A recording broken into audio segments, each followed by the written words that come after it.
Hello my loves and welcome back to my YouTube channel. My name is Nina and in today's video I will be rating 4 movies set in the 1970s.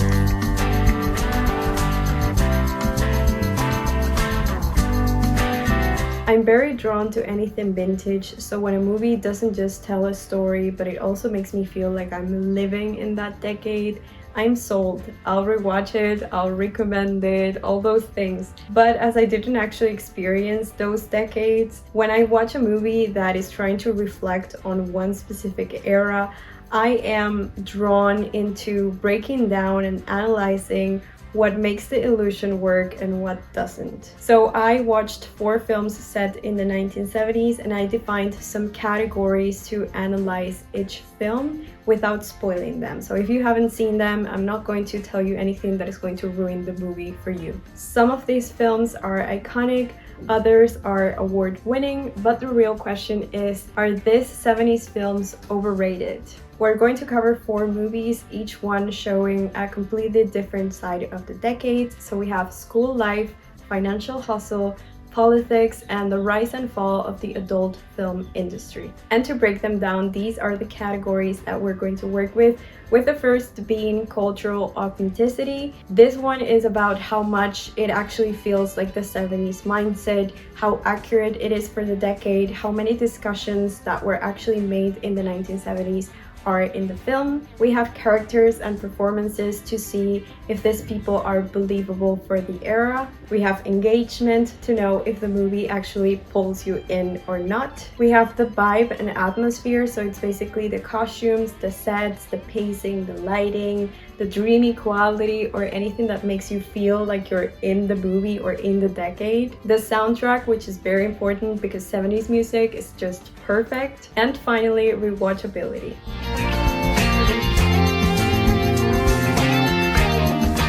Dazed and Confused captures the last day of school, May 28, 1976 in Texas. That's what the film promises in its opening, and that's exactly what you get. There's no complex plot, no single character to follow, and yet you're mesmerized for an hour and a half just watching these kids exist.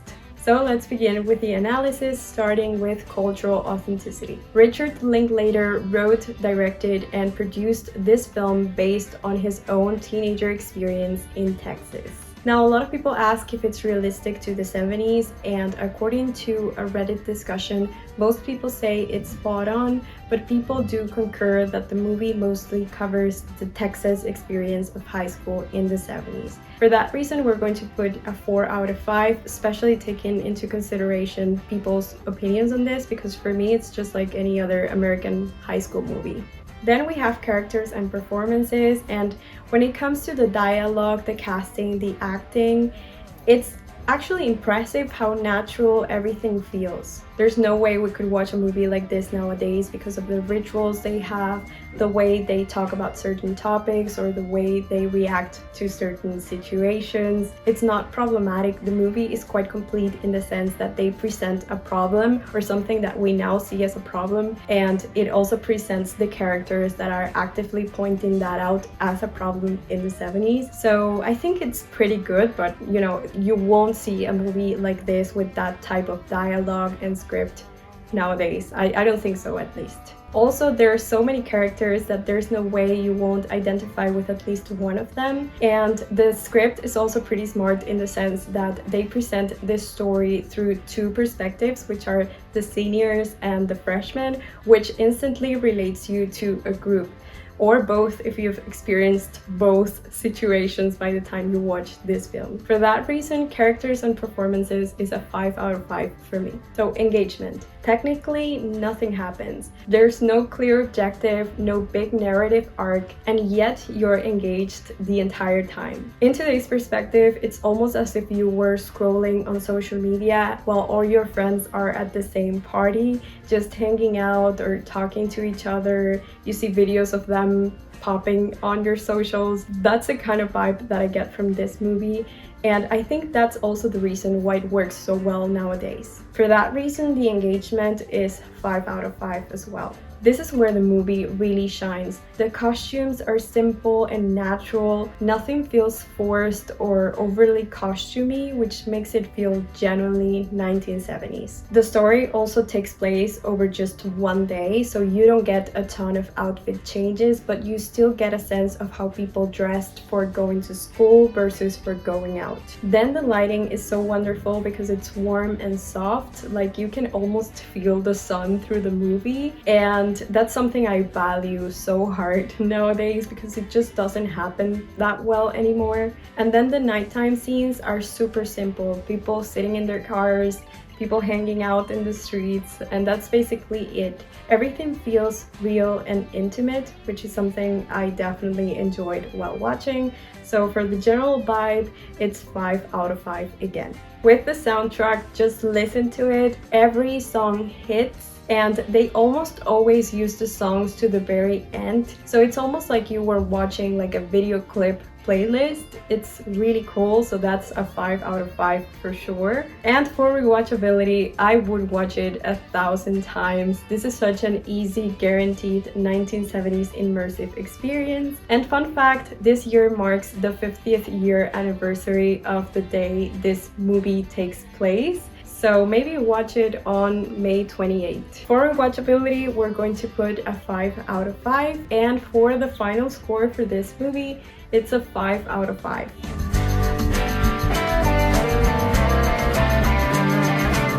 Jump into politics. Argo follows a CIA operation during the Iran hostage crisis. In 1979, the US Embassy territory was taken over by the Iranians during a protest, and only 6 American workers managed to escape. In order to rescue them, the CIA developed a fake sci-fi Hollywood film called Argo as a cover. So let's start with cultural authenticity. The story is based on true events, and they present that quite well, but it took a little too many dramatic licenses. What happens with these types of movies is that it's history. Most people know how the story is going to end. So in order to make up for that, they bring many obstacles to keep you in suspense. At some point, I did think it was a little too much. But the film is split between what happened at the CIA headquarters, what happened in Hollywood while they were producing the film, and what was happening with those 6 American workers while they were hiding in the Canadian embassy. So the movie has a good balance between the tension, the drama, and the comedy. For that reason, we're going to put the score in 3 out of 5. So characters and performances. Generally, the performances are good, but I don't think I felt the fear of the situation. I think the script is written so that you are on the edge of your seat while any action sequence is happening, but not necessarily so that you understand each individual drama. So I kind of don't feel like it talked to me that much. Ben Affleck is really good and it's quite convincing as an CIA agent. And he also directed this movie, and I believe it was the first time he directed a film, which is great. But overall, I would put for this category a 3 out of 5. You're definitely engaged, but in the Hollywood movie sort of way, if you know what I mean. It's the typical Hollywood movie formula, which is good because it pulls you in, but at the same time, watching it nowadays, I think that formula plays against it because it kind of felt a little old.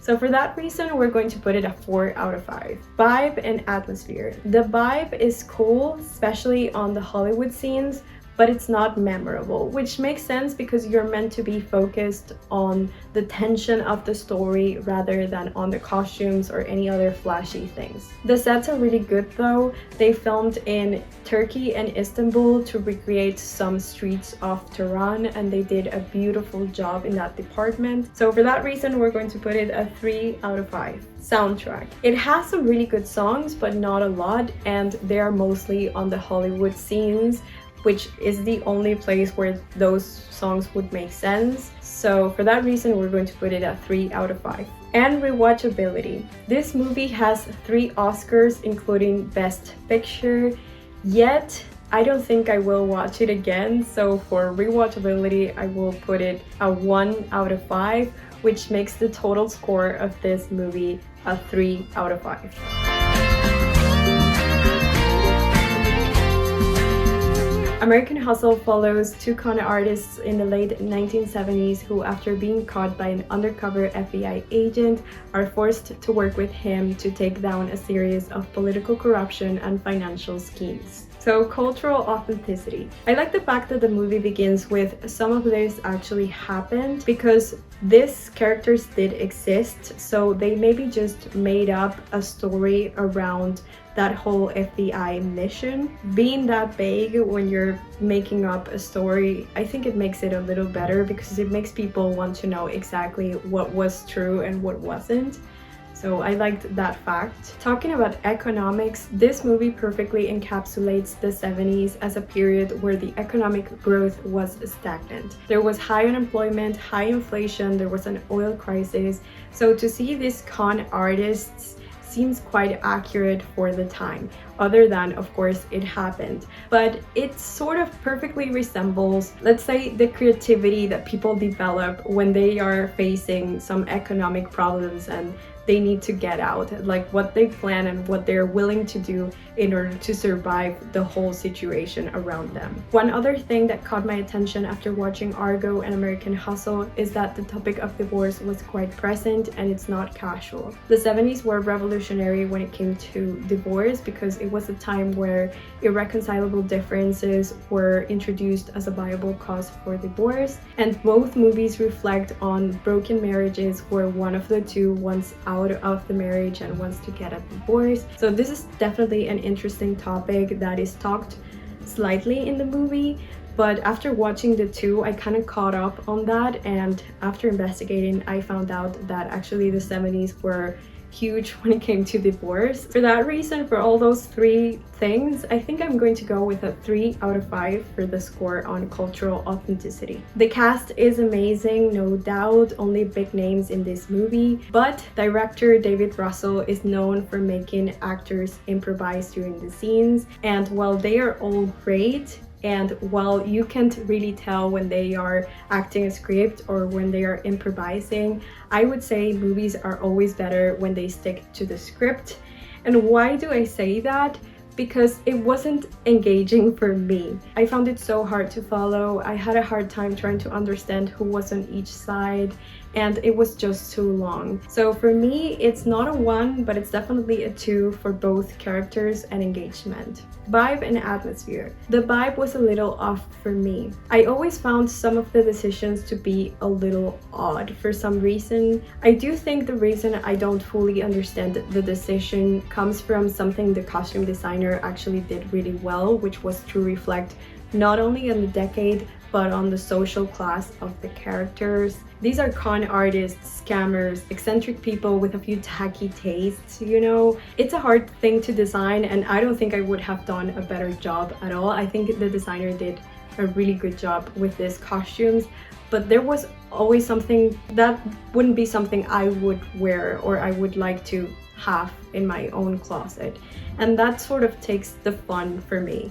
Now with the sets, it's like half and half. There are some sets that are really good and reflective of the era, and there are other sets that just don't feel 1970s to me at all.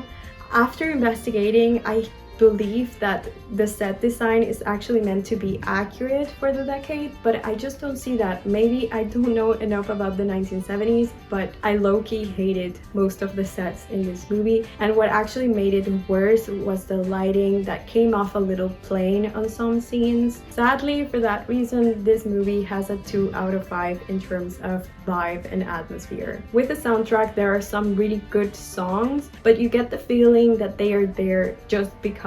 Like at some point, Goodbye Yellow Brick Road starts playing, and it has nothing to do with the movie. Like, it makes no sense at all. And they also do this really annoying thing where they put a really good song, because all the 70s songs are really good, and 15 seconds into the song they just fade out and they continue with the movie. It's so annoying. For that reason, we're going to put a 1 out of 5 for the soundtrack of this movie. And for rewatchability, this is another movie that was an awards contender. It won a ton of Golden Globes. It was nominated for a bunch of Oscars, especially the actors, but I don't think I could watch it again. I'm curious to know if I will enjoy it more now that I know the plot, but I won't sit through this movie again. So in terms of rewatchability, I would put this a 2 out of 5, which makes the total score for this movie 2 out of 5.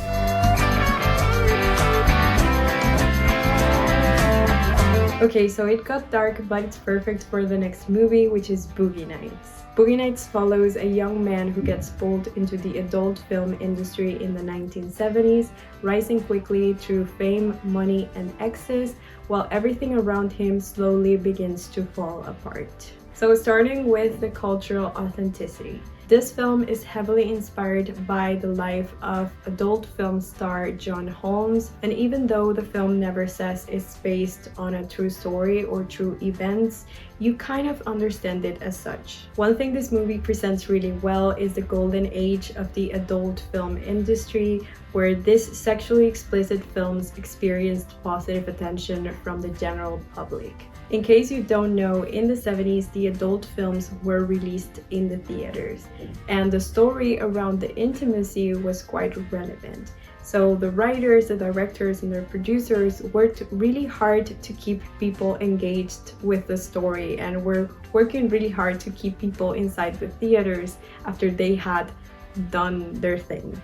The budget was high, the production was big, and these films were thought of as real movies. Now, when the home movies became a thing, people preferred to stay at home and watch them privately, of course, which caused this adult film empire to revert to low-budget films. After that, the adult film industry began to be seen as something sketchy, and anyone who was actively involved with it was kind of pushed out of society even more than before, because it's not like they were normal people while they were filming sexually explicit films, but they were a little more respected before.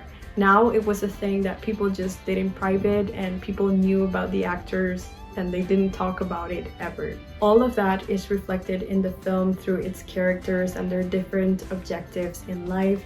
You see so many different stories around the same situation, and it's really interesting. For that reason, for me, this is a 5 out of 5. Characters and performances.